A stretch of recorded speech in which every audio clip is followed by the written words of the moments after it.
and welcome. It is time once again for CU Immigration here on WRFU LP Urbana, 104.5 FM. I will be your host for this evening. My name is Mr. Garza, and I'm here to let you know that WRFU is an open forum for the Urbana-Champaign community. Views expressed are those of the speakers and are not intended to represent WRFU, UCIMC, Urbana Socialist Forum, or as we like to say on the televised version of this show, UPTV. These views are our own, and by our in this instance, I mean myself and my charming co-host who will hopefully introduce himself now. Hi, this is Felipe Menanteau. Thank you for inviting me again. Thank you for coming again. So, good grief. I struggle with this every single time. I just can't do it. So anyway, I can't do it well. That's my point. If I had a modern studio and all the slick contrivances, then it might be different. But as it is, I just have to bumble around. With the zip ties. Yeah, zip ties and curtains. And anyway, welcome. Thank you. Welcome back, I should say. For those who missed out, we had 2 whole episodes of talking to you not that long ago. But this time, hopefully, we're going to talk about an upcoming election. And you are going to tell us what you're running for and hopefully a little bit about why. Sure. So I'm running for school board in Urbana. Uh-huh. I'm running for subdistrict D6. Mm-hmm. And I'm not running alone. I have a running mate. Her name is Carrie Brown Tess. And she is running for subdistrict 4 also in Urbana. And we are running in a shared platform. The idea is that we want to bring some changes to how the board has been acting over the last few years. And we decided to do this together. So she is challenging the incumbent in her subdistrict, D4, and I'm doing the same in D6 in Urbana. So Urbana is slightly different than Champaign. Okay. Urbana has these subdistricts. So it has 7 subdistricts. And each term in each subdistrict goes for 4 years, but they are overlapping. So every 2 years you have either 3 or 4 that are for election. Uh-huh. So I have to admit, I've never heard of someone running for school board that has a platform. Is that unusual, or is that just something I just never noticed people doing before? I think that you are into something. It is unusual. Most of the time, at least in Urbana, the seats tends to be they're rarely contested, and they tend to be they're uncontested or simply inherited. So people pass them on. So most of the time, you don't need to bother with having a platform. You just keep coasting, which is what's been happening and why we are running. So Carrie and I, back in we met in December. I mean, a lot of us we were very concerned about the events that were happening in Urbana, how the current board was acting, their lack of transparency, how we were not really understanding the decisions, and how they were, in my view, they were not really representing the interests of the residents of Urbana. And we wanted to have people to challenge the current members. And at the end, it ended up being Carrie and me who ended up being the runner. So when back in the winter, we decided to create a platform. We focused this on 3 fundamental pillars. The first one is social and racial justice. The second one is transparency. And the third one is accountability.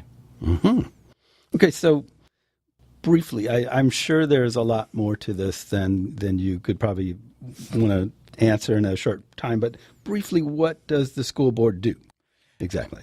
So I can tell you what it's doing and what it should be doing. Maybe I should tell what it should be doing. Yeah, tell me what it should be doing. So the board is not supposed to be micromanaging the administration or the school decisions. The board is in charge of among many other things, about the budgets, about important decisions in regards to policy, and the board is supposed to be developing and enacting policy.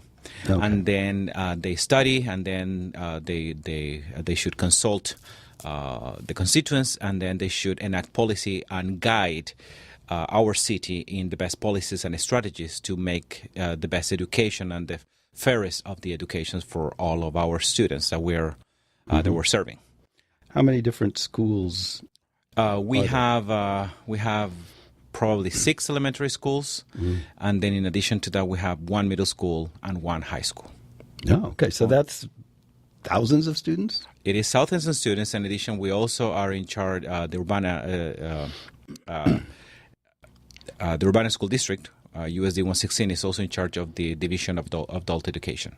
Oh, okay, okay. So, yeah, that is thousands of students. And one of the challenges that we're facing is that the demographics of the U.S. are changing, as we discussed it last time. Sure. I'm one of them. And also in Urbana, they're being dramatically changing. So the wealth, and most of the wealth in the neighborhoods it's still in predominantly white neighborhoods. Okay. So we in Urbana, I know that we like to believe that we're actually very progressive. But Urbana is still, and Champaign-Urbana is the same, they're fairly segregated cities. Yes. And something that we're seeing is some of the struggles is because of the lack of vision of the current board to understand that there are challenges that are coming. So right now, even though most of the wealth it's still in what are mostly traditionally white neighborhoods, the students that we're serving now in the school are for the first time, they are minority majority. So it's about 30% African American, 35% white, and then about 18% Latino, and a rest of subclassifications. So even though the adult population might not be of that makeup, the students that we're serving are coming from that racial makeup, and that, of course, brings challenges for which the school district and the board didn't have the vision to prepare us for. So your feelings is tricky terrain, because I'm sure you want to run a positive campaign and everything, but your feeling about the current board is that they're not doing enough, or just not doing their job at all, or somewhere in between. So I don't think that we have fundamental. Something funny is that when we started. When we decided to run for school board, I was actually very conflicted because I thought that why should I run?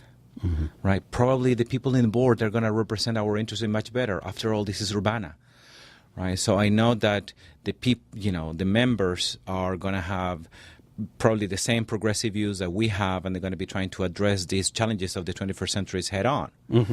And so I decided to ask around, and I understood that actually that was not the case, that some fresh approaches were needed. So no, I would not say that the board is not doing its job. I would not call them, I wouldn't put on those words, but I don't think that they're doing, I don't think they're being effective right now. Okay. I think that they're fairly dysfunctional. I think that they are reactive rather than being proactive. They have not been in charge of developing and enacting the policies. They are being followers, and because of that, when things have gone wrong or have not according to their plan, they have basically panicked. And that's what we've seen. The problems that we have seen lately about changing the administration and having to pay an extra roughly $300,000 for this, that money that we didn't have and we could be using differently, it is because the changes that they were, in my view, pushed were actually, and the policy was actually pushed by the administration rather than by the board itself. And that tells you that, unfortunately, the board members, they might have similar views to what we have, but they have not demonstrated to have the leadership to guide us now. And that's one of the many reasons why we're running. Are they out of touch, do you think, or they just don't understand their jobs, or some combination thereof? I would think it's a combination. So one of the challenges that we're seeing in the U.S. right now is all of these changes in social demographics. I've seen social change in my lifetime that I don't think I could have seen before. I mean, things are changing rapidly. The whole, I think finally we are changing our views with immigration, as we discussed last time. Yeah. And we're also mainstream American, white America, has slowly waking up to the dysfunctional and to the white supremacist practices that have segregated and really oppress chunks of our population. Right. So we're slowly waking up to those realities that have been there forever. I mean, I think that Ferguson was a catalyst for many people. Yeah. Trevor Martin as well. The fact that even though we had Obama and people believe that illusion that we have a post-racial America, it was just an illusion. It was all really, under there. So we're seeing these challenges. We're seeing the slow wake up to challenge these structures. For the current board members and for probably the mainstream view of the board, this is something that we should try to do. It's not something that is the main objective. Ah, I see. Right. It's something that let's try to also achieve social justice while we pursue other things, while we improve the buildings. It's not their top priority. It's not at the forefront. It seems to be an afterthought. Yeah. I don't see, and many of our friends and our base, we don't see really a strong commitment to social and racial justice. I don't think they're against it. No. But we need more. We need more than agreeing with something. We need fundamental change. We need bold policies. We need to do something about the poverty, also in Champaign County and in Urbana. Can the school board address that in some way? Is there some way you can affect it? Well, I think that I would not claim that we could solve the problems, but at least I will claim that we could do something about it and try our hardest. There are solutions. There are voices that we need to hear that we're not hearing. There's certainly lack of engagement with the community. There are many communities that we're not linking well. There are many. I think that there are many resources that are untapped. There are many approaches that we need to try to pursue, like more resources in order to close the disciplinary gap with students of colors and the achievement gap with the students of colors. We need to do that because these are our kids. Yeah. These are not somebody else's kids. These are the kids in our community. This is our village. So if we don't take care of them, who is going to do them? So that should be the first priority. Right. And you yourself have kids, right? I do have kids, and I love them with all my heart. I hope that they listen. Hola, Nathaniel, Ian. But I have to say that I'm not doing this for my kids. Oh. I'm doing this because I want my kids to have a better community. Yeah. I'm not doing this for my kids' education. There's this in I would say in Western society. Yeah. We have this agreed upon idea that you are considered a good parent if you try to get the best for your kids, the best for your children. Right. The problem with the premise is that if you're getting the best to your kids, somebody's getting somebody that is not the best product, a lesser product. You see, and we are all in this, in this rapid race to get the best for them. And while we're doing this, we're failing others. So I have the radical idea that maybe as parents, instead of focusing so much in the wellness of our own kids, the metric of a good parent should be making sure that all kids do well. And I think that's the mission of public education. I agree with that, and I really like that a lot. One of the unaddressed aspects of this notion of individuality that is so common in this country particularly, but West generally, as you say, is this idea of you're working for yourself. I mean, it's in a sense it's connected with capitalism. Yeah, we won't go there because well, we could go there, but yeah, I know exactly. Right.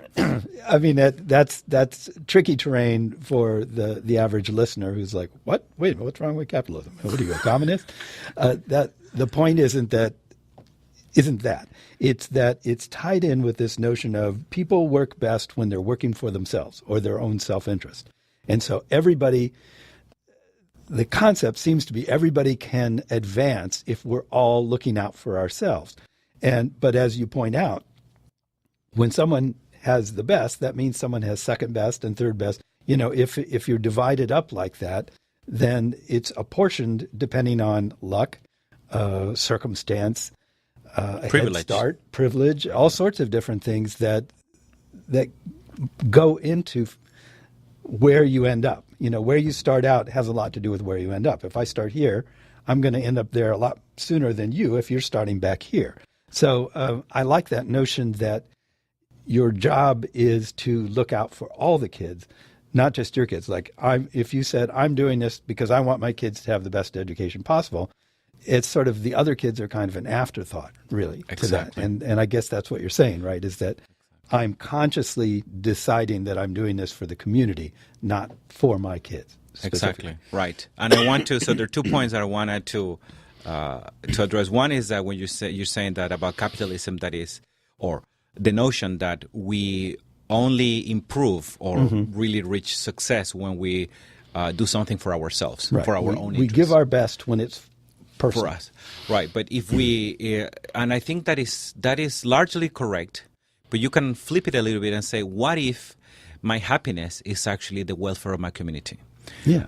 And then you're still doing it for yourself. I mean, at the end of the day, even our good actions, we do them for ourselves. We do them because of the joy that it brings us. Yeah. So if we flip that, and instead of it's the pursuit of things or of wealth becomes the pursuit of wellness in our communities, then I think, that's community. And that's where the word communism comes from community as well. So. Yeah. There's a big difference. I'll say this for the listener, just so any casual listener who's driving by going, all right, what are they talking about? There's a big difference between the ideal of something like, say, capitalism or communism or socialism and the practice that ends up being put in place by this country or that country.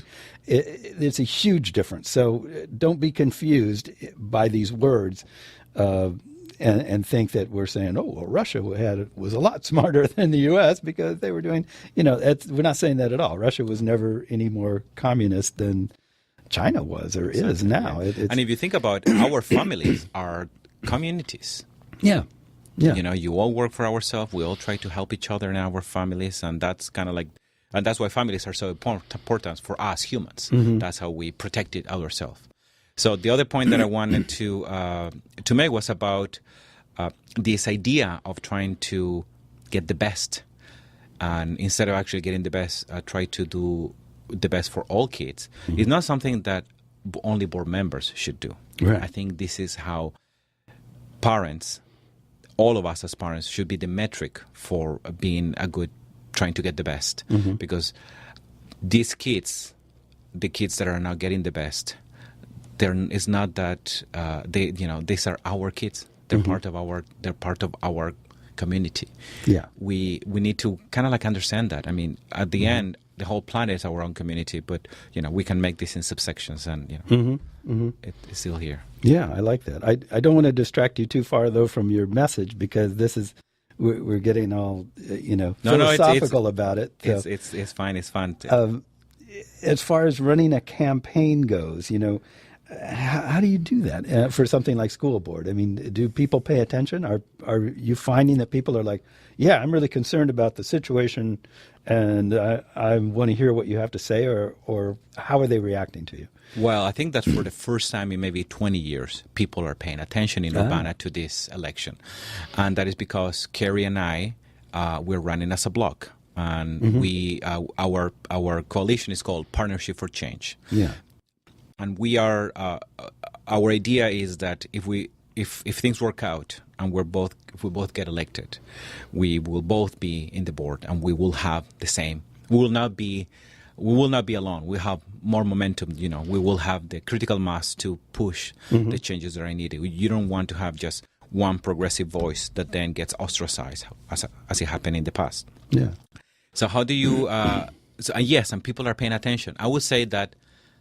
That is the best outcome of the campaign. The fact that when we started, it was actually very silent. People didn't even know there was election in April. Most of my friends, me included, we didn't know who our representatives, the members for our sub-districts, because our board has been really working in silence, and it has been working pretty much like a private entity not being very transparent. Yeah. And when things go fine, and you don't care, right? Things are going well. But that has not been the case because of the changes that we've been trying to do in discipline that end up causing disruption in the school. So we now have a conversation. Now it's wonderful that if you drive around Urbana, you see yard signs everywhere. When we started, we developed this platform early in January, but we didn't know what the position of the incumbent was because they never had to have a position. Yeah, so just I'm running for school board. They didn't have to. They were running unopposed, so there was only one candidate. Ah, okay. So that's usually how it happens. And then the good thing is that eventually they did put a platform, and we are actually very, very happy to see that it's not different from ours. It's only there's a shuffling. It's not that social and racial justice are not their main goals. It's something that they want to do while they're actually doing other stuff. Yeah. And I'm very happy to see that we don't have fundamental problems in terms of ideology. Now, Kerry and I really prompt them to do this, and I'm happy that this is happening. This is how democracy should work. I mean, it's kind of sad that it takes for us to do all of this work for the incumbents to decide to tell us what they stand for. And that actually, it's interesting that then they also decide to run together. Oh, they're running as a block as well? Oh, interesting. So this is, I mean, it's amazing. All of this energy that suddenly is happening in Urbana, the signs, their forums. There's going to be actually a forum on Thursday. Organized by WUNA, the West Urbana Neighborhood Association. Thursday, let's see, today is, when we're recording this Monday, March 25th. Thursday the 28th. It's going to be at 7 p.m. at the church on Green Street. I think it's a Unitarian church. Unitarian church, yeah. The one on Green. And of course, it's open to the community. And there's going to be a forum where all 4 candidates for these seats, we're going to be present. We're going to answer questions and have opening remarks. And this is wonderful. This is the kind of stuff that usually never happens in Urbana. Some similar energy is also happening in Champaign, where you have 3 candidates, 3 very progressive candidates who are running also as a coalition, and they are trying to push similar agendas. Yeah, I will admit, for the sake of transparency, since we're talking about transparency, that I've had a lot of dealings with the Champaign School Board because my day job is I work in preservation, and they have recently done a great deal of damage to the historical fabric of the community through their efforts to expand the schools around Champaign. So I've had a lot of interaction. I've gone to lots of school board meetings and seen how they operate and everything, and I can get a sense from that experience what you're talking about in terms of like transparency, because they are completely opaque about things that they would rather not talk about. Correct. And very transparent about things that they do, so they can say, oh, we're talking about all of this stuff, and they just kind of sneak in the other things kind of behind. So that's very easy, because it's honestly, it's difficult as just a community member to go sit at one of those meetings and have any idea what they're talking about. Because, they take up this from the last meeting, we discussed this, and now we're going to just talk about this again for 5 minutes and then go on. And you're like, I don't know what that was. I wasn't here, and it just kind of goes over your head. So in terms of transparency, I guess what I'm getting around to is, how do you make your meetings, your deliberations, your everything more transparent to a community that, honestly, we have to be fair, is only going to be paying attention occasionally? Right. How do you keep them involved, or get them involved and then keep them involved, I guess is my question. So part of the transparency is illuminate the public in how the decision making is happening. Okay. So most of the decisions on the board, they just happen, and they simply vote, and then dismissals, decision on where they're going to put a new center, it's done without any discussion. And they have this agreed upon rule that they shouldn't be any. They try to avoid dissent, and they try to work as one body. And I like the idea. I like the idea of have a single voice that gives you strength, so there's no fractures or fissures. But I think it's a disfavor to democracy. Board members and that's something that we're challenging and we pledge to do. We will openly dissent of decisions that we don't want to follow. And we will also be open to discuss publicly the decisions, just how you develop policy. You don't develop policy in a vacuum.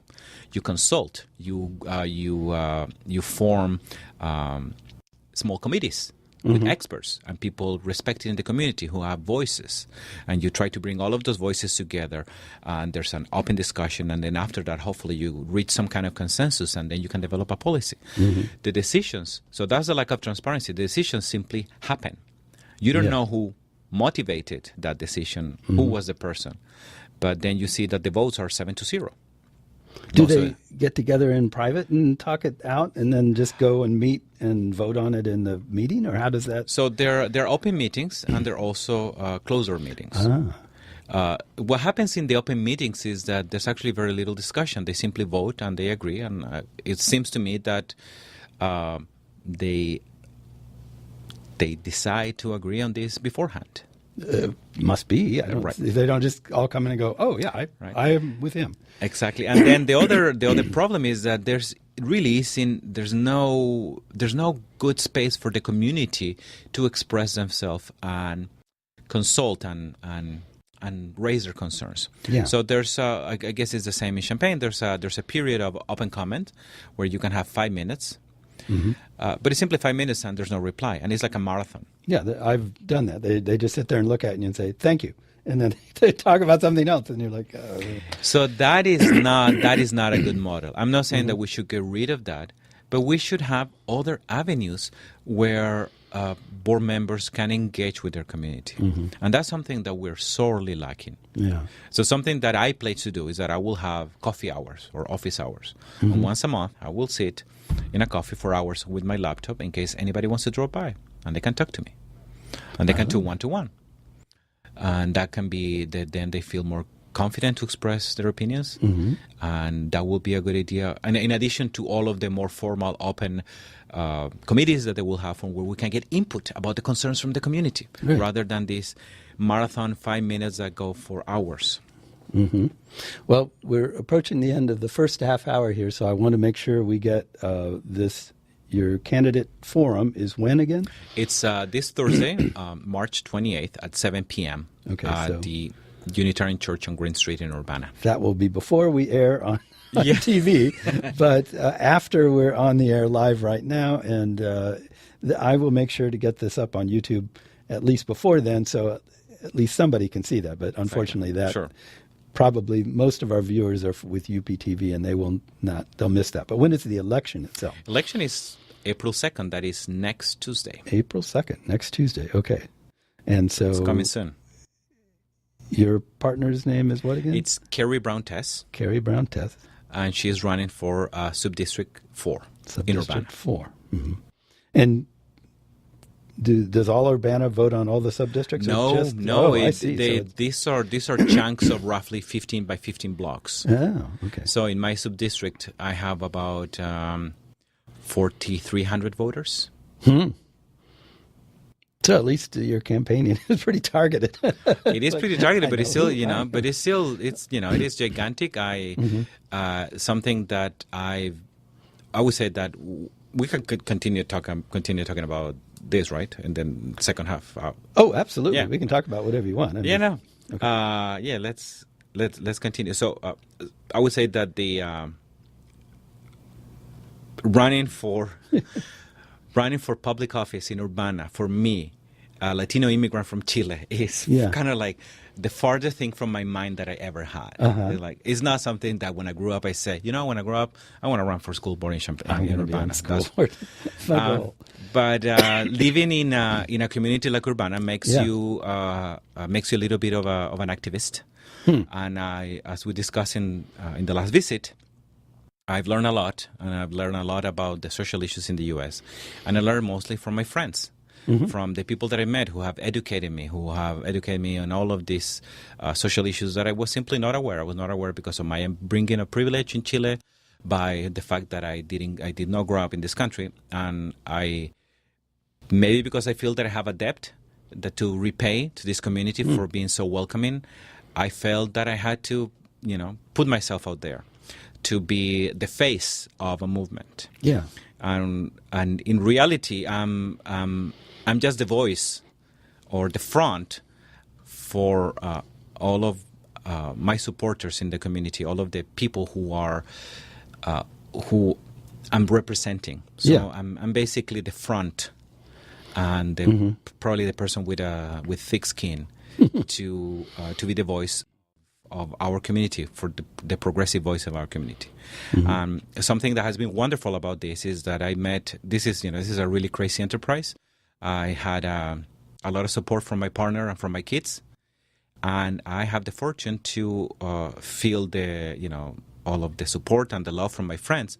And I've also met a lot of new friends. Oh, that's and good. it has been personally something very demanding, daunting at times, but wonderful. It's something that I don't regret anything of this. It has been a crazy and wonderful experience to run for public office in a small village in the Midwest. Yeah, that's interesting. Well, you yourself are an academic, correct? That's right. So you've spent the bulk of your life studying in some way in schools. Does that give you a sort of an understanding of the educational system that maybe somebody down the street wouldn't have, or does that not really factor into this at all, do you think? Well, I think that probably not in terms of education, because the way in which education is done in higher education is very different how it's done in regular school districts. But being a scientist and always, so as a scientist, you are always working kind of like in the fog. You're like at the edge. You're at the edge of something and you don't know what's coming next. Yeah. So it's always uncharted territory. And you need to learn to be comfortable with that as a scientist and not to get lost in the fact that nothing is charted. Yeah. That you reach a point and then you go in one direction and then you get lost and then you come back.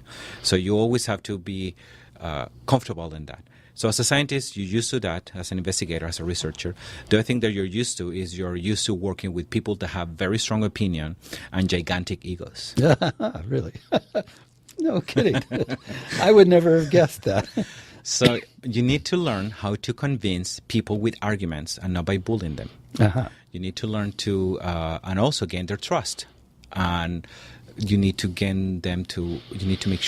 figure out a way how they're going to trust your judgment. Yeah. So that's something that you need to do if you are an elected official and you're going to work with other people. So that's actually what being an academic prepares you. Now, the other thing that is interesting is when we talk about social issues, when we talk about the changing of society in the 21st century, which is amazing. Oh, yeah. And is rapidly changing. The issues become complicated when you don't really know the path forward. So in that sense, it's kind of like science, right? So, in the year of 2019, the same-sex marriage is, it's an easy bet. Everybody rallies behind that, right? It's mainstream. Ish. There's still a fairly strong constituency pushing Right, back but against that. But yeah, but it's not. There's no risk. It's no longer like a crazy idea. Exactly. It's now There's like, no risk. okay. But all of the important social changes started like crazy ideas. And it's up to, and in that sense, trying to find that path in the obscurity of what is the right side of history in social changes is the same as you do it in science. You don't know where you're heading. Right. And you need to be brave and trust yourself and actually do your research and understand why a path is the one that we need to follow. There's this, what we like to believe is like the arc of history, the arc of justice that we want to follow. But that arc is not charted. We follow our hearts, our moral compasses as human of why we're doing this. And I think that is the compass that we need to follow. But it's not clear. And when these issues are not clear, is when they become hot topics. And that's why I will say this election has become contested and has become important, because today we are finally awakening as America to the social injustices that we're seeing. Finally, this is not just a cry from a fringe of the society. Right. We are hearing it. We're hearing it in mainstream media, and it's becoming evident. And it's so evident that Kerry and I can run with that platform. But still, it's not something that everybody's convinced. So what I'm most happy about this election is that we are discussing these topics. Yeah. These topics are what we're talking about. We are in Urbana in 2019, and the reason why we're running is because we are fighting. We're fighting for racial inequality. We need to challenge the structures that have been, oppressing. Yeah, yeah. Of oppression. Well, I get what you're saying, and I think that's a really interesting point because in the past, a lot of these questions, particularly about social justice, racial justice, and things like that, have been based around whether or not there was a problem. Does racism really exist? And you find that not that long ago, you could go back and find a lot of important people saying racism was in the past. But now there's such a big fracture that now it's not so much people talking about whether there's a problem, but what the parameters of that problem are and trying to figure out what side they fall on these questions rather than, oh, there's no problem at all. It's post-racial. We don't, we've moved on to other things. And now it's like, yeah, there's a really big problem here. I'm not sure where I sit or where I stand on that. So this is a time when it's important, I think, to take a stand and say, okay, I've already thought about this. This may be news to you, but to me, I've dealt with this for years, and I know exactly where I stand, and it's right here. And that I think having confident voices that are able to say that and say, this is what I believe is right, and here's why, and am willing to back that up and stand behind that, is really important for making other people comfortable in following their inclination. That I guess that seems right to me, but I'm not sure. It's like, okay, well, he seems pretty confident. So people like to line up kind of behind those that are really sure of what they're saying. And that's not always a good thing, obviously. But I think it's a really good time to be a voice, a confident voice for certain aspects of social justice. This is the time to do that. And I think it's great that you're doing that, even in something like the school board, which one doesn't normally associate with these larger social questions. But in fact, school is where a lot of these things are happening. These kids are experiencing this stuff real time in their lives, and they're trying to figure it out for themselves. It's like, whoa, what am I? Where do I fit into this place? How does this all work? And that's really where it all begins, and that's where those questions should be less questions and more directions. Exactly. You know what I mean? No, I completely see your point. So when my journey, when we started this campaign, I first wanted to bring to the attention the fact that we have a dysfunctional board, a board that lacks transparency, that is ineffective, that it doesn't really represent our values. Then I wanted to point out that they don't have a platform. Thankfully now they do have, some of the members have a platform, and we don't have any fundamental differences. There's no fundamental ideological differences. That's actually fantastic. Yeah. Then I wanted to point out that I went on pointing out that they were not doing their job at developing and enacting policy, at engaging with the community and figuring out what was the best methods to solve our problems. So I've already stressed that. I've talked about that. I think that right now, what in the last week of the campaign is, I want to talk to Urbana. Right? It's like, by this time, most people have made their mind who they're going to vote. We're not in the process of changing their minds of who they're going to vote. But I think this is the time to talk to Urbana and ask we are very proud of who we are. Many of us, we pay higher taxes with pride because we understand that it's probably for for a good reason, because we're providing services, because we understand that we're a community. Yeah. So we're a special village in the Midwest, and this is a time for Urbana to wake up, or maybe for a part of Urbana to wake up, to examine our soul as a community. We're at a crossroads, and to figure out where do we want to go, regardless of the outcome of the election.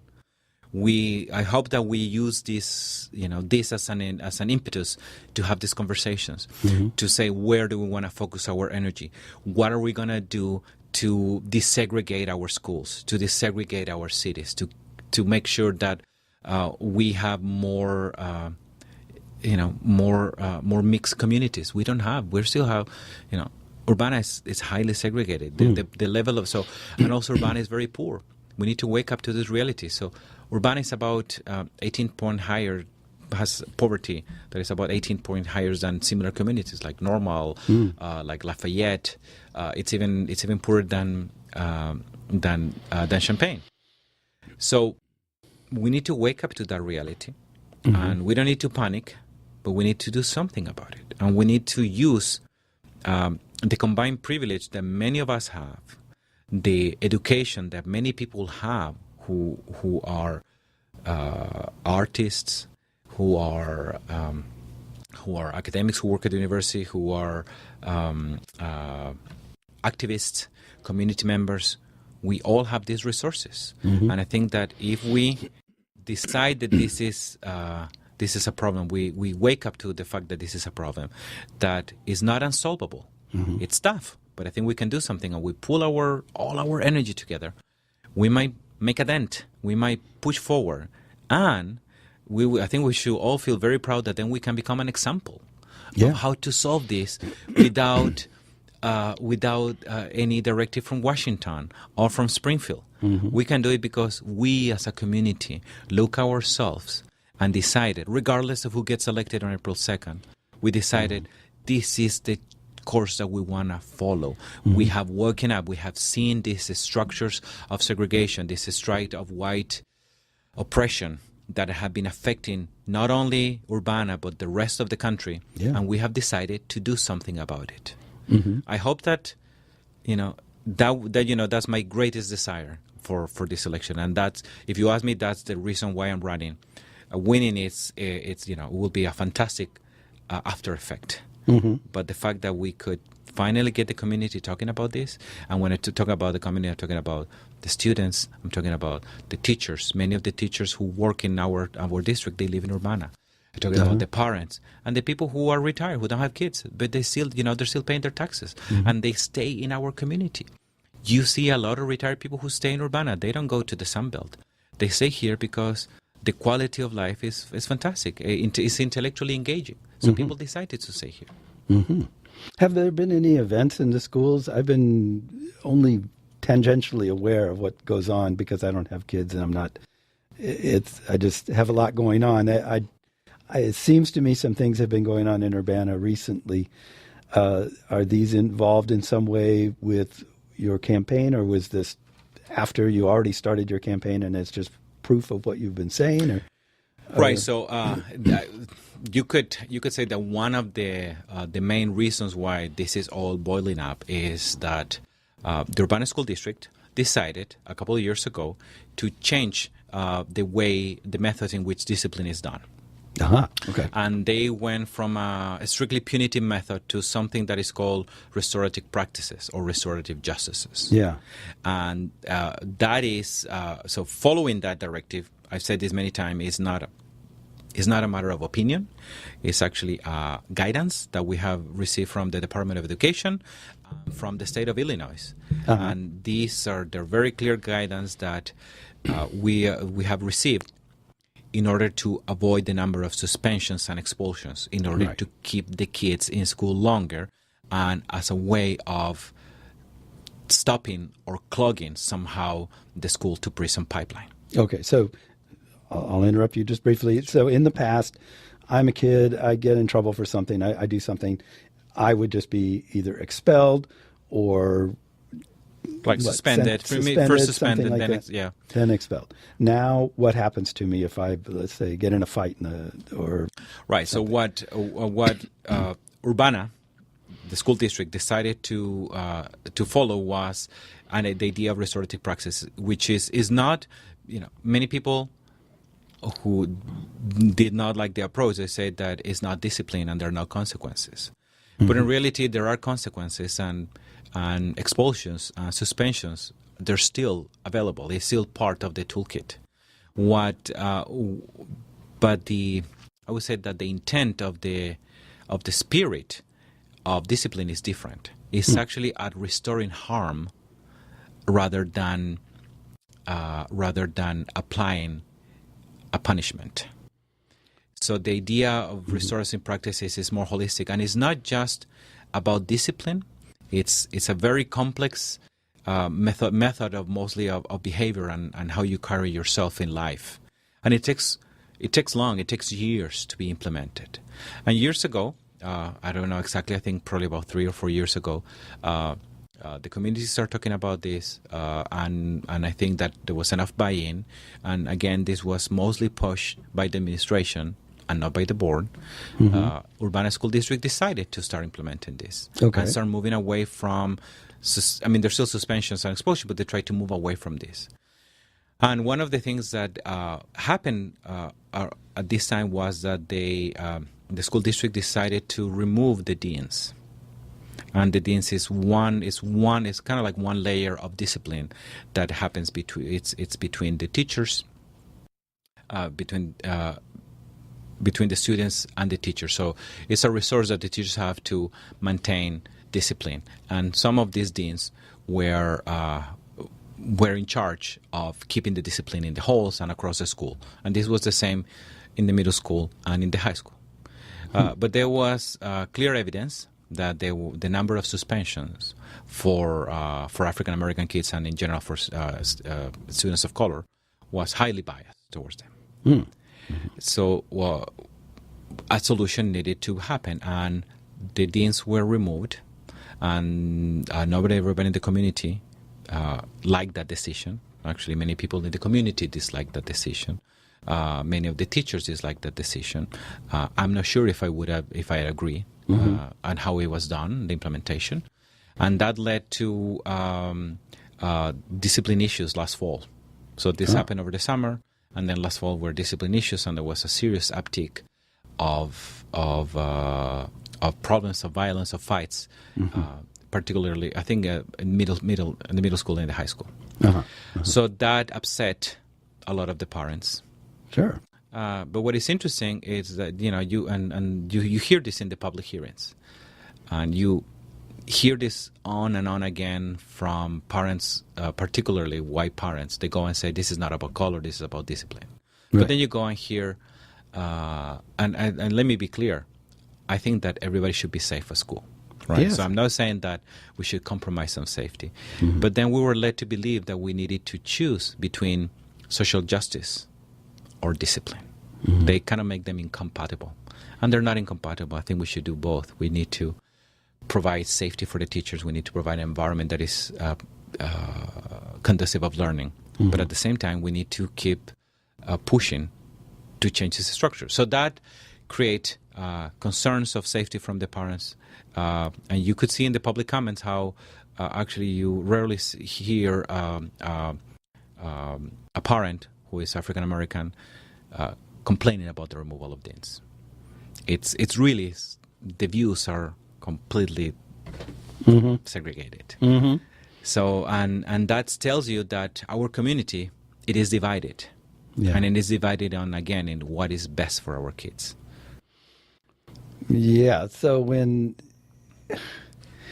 you fail to address the causes of problems, then your only response can be, well, not your only. The answer is always trying to decide what the best response to the problems is, and so I can see this. This just mirrors the country as a whole.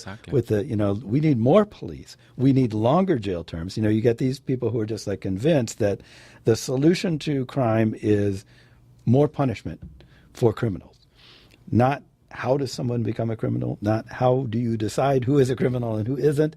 None of those things. Disparities in sentencing, all those things are ignored, those are the problems that it's just too hard to figure out. So we just have a simple question before us. What do we do about this?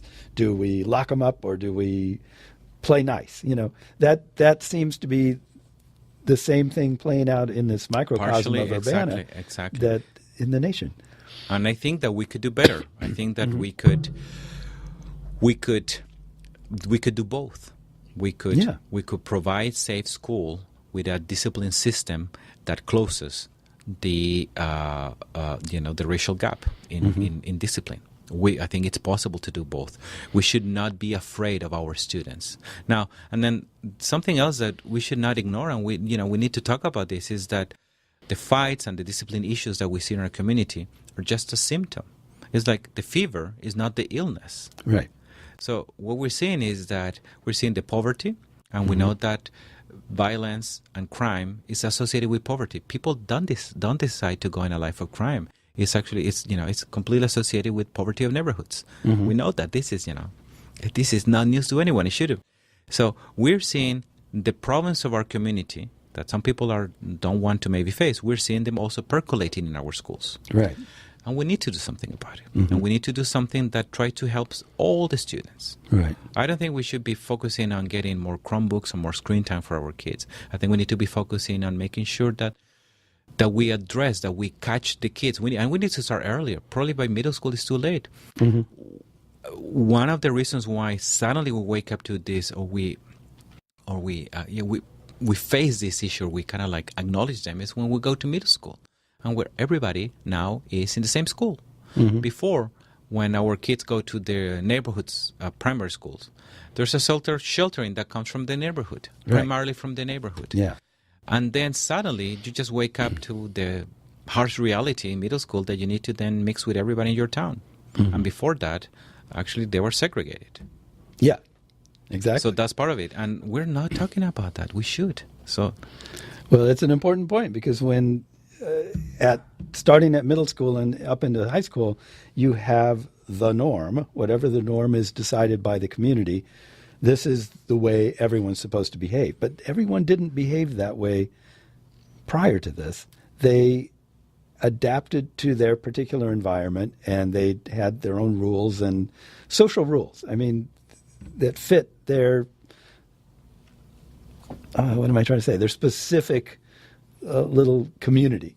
And then they get to a place where everybody's mixed together, and suddenly everyone is supposed to follow a certain set of rules that some people had been following since birth because of their community, and others have not had to do, or were not even given the opportunity to do. So that's why I think it's important for people to realize that how you get to a place tells you everything about your trajectory going forward. And then what you do about it should be different depending on which way where someone's coming from. You have to redirect them in different ways, and they don't all work. It's not one size fits all. No. And their methods. And Urbana, most days are hopeful and optimistic. I mean, Urbana has been visionary in doing this. And again, it has been visionary. All this vision has again come from the administration, not from the board. So in Urbana, we have addressed the issue of immigrant communities fantastically through the dual language programs.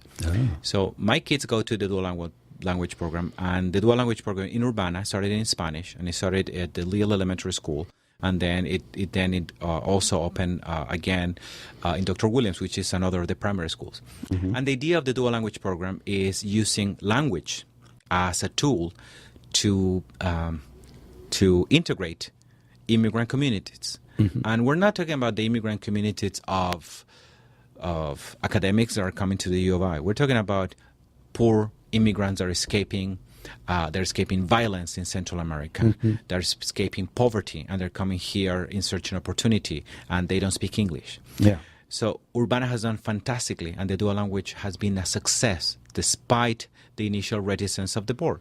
So we have already been very bold at doing this, and it's worked. Now there's a dual language program in French, which is trying to do the same, but integrating a Congolese community that we have in Urbana. I mean, who would believe that we're going to have people from, so many people from Central America in the Midwest, and also now from Central West Africa.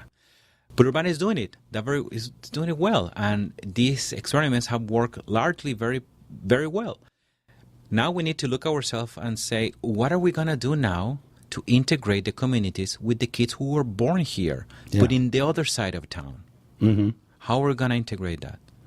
Well, that's what a board should be doing. It should be engaging the rest of the community in these conversations and figuring out how we're going to do to get safer and more racially integrated and economically integrated schools at all levels. Yeah.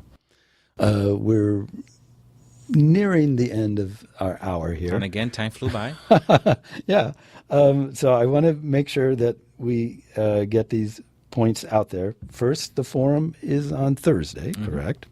That's the 28th at the Unitarian Church in Urbana. That's right. The one on Green Street? The one on Green Street. Yeah. The election is the 4th? It's Tuesday, April 2nd. Second. And that's you should go and vote in Champaign. Yeah, I will. I can give you some tips on who you should vote in Champaign too. It's sort of easy. Well, I won't say. I'll say that. I'll wait till after the show.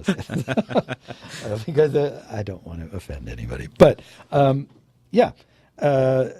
So you've got 2 or 3 minutes. Wrap it up for us. So what do I want to do? I would really want to thank my friends in Urbana. Yeah.